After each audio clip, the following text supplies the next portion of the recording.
And the law of significance says one is too small of a number to achieve greatness.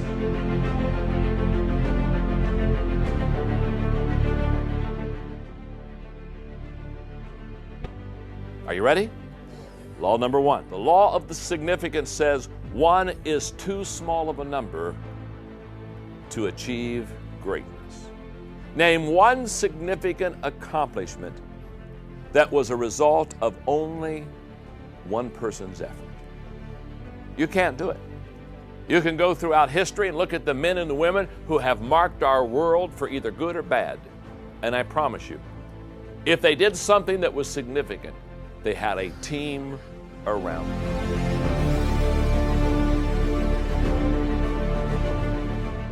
That if I was going to accomplish what I wanted to accomplish, I was going to have to develop a team around me.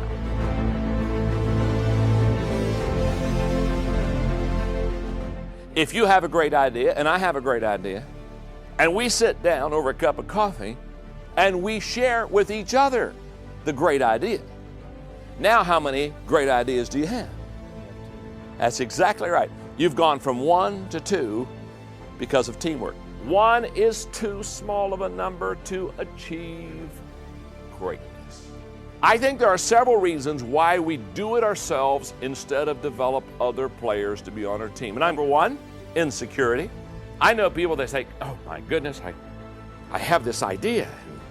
Oh my goodness, I don't think I want to share it with anybody. I need to keep this idea. It's just kiss that idea and they polish that idea and, hide that idea. And they wonder. They wonder why they're never successful. Remember this, you will never rise higher than your insecurity.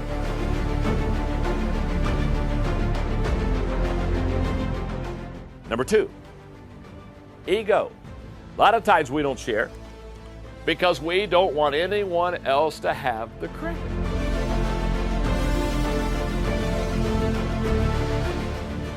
Number three, fear. Many times we feel vulnerable when we share. Many times we feel vulnerable when we bring people around. And what if they don't do it as well as I would do it? And if I pass this out or if I delegate this, what happens if they mess it up? Number four, selfishness. Many people basically are selfish and they want to keep everything for themselves. Number five is pride. Some people think that, oh my goodness, if I bring somebody else into this, then somehow it means I'm less of a person, or I'm not who I should be, or I'm not the leader I should be, or somebody's not going to think I'm doing the job that I can do. Number six, control. Don't you know some people that are control freaks? I mean, they don't let anything farther away than their grasp. And they basically don't feel comfortable unless they have total control. Number seven, naiveness. I think a lot of people don't use a team because they never had training on it. And they don't know and understand the value of it.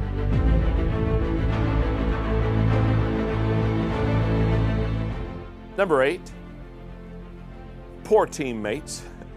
Every one of us have had bad experiences with handing the ball off to a teammate. Is that not true? Our problem is not that we had a bad experience. Our problem is we let the bad experience stop us from developing teams. How many times have you heard the expression, I would rather do it myself? That's what happens when we have a bad experience. And every one of us has had bad experiences with team players. Sometimes that causes us to say, no, I'm going to do it myself. And then I think also, there's one more reason I think we do it ourselves, and that is a lack of training. I think a lot of times, nobody has ever taught us how to train and develop people. When you bring somebody on your team and you give them an assignment, but you don't develop a relationship, the good news is they will never hurt you. The bad news is they'll never help you. The value of a team member is to come together for a common purpose. So,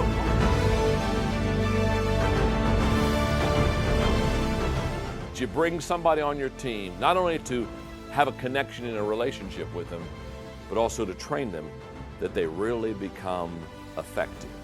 The sign read, "If I had it to do all over again, I'd get help."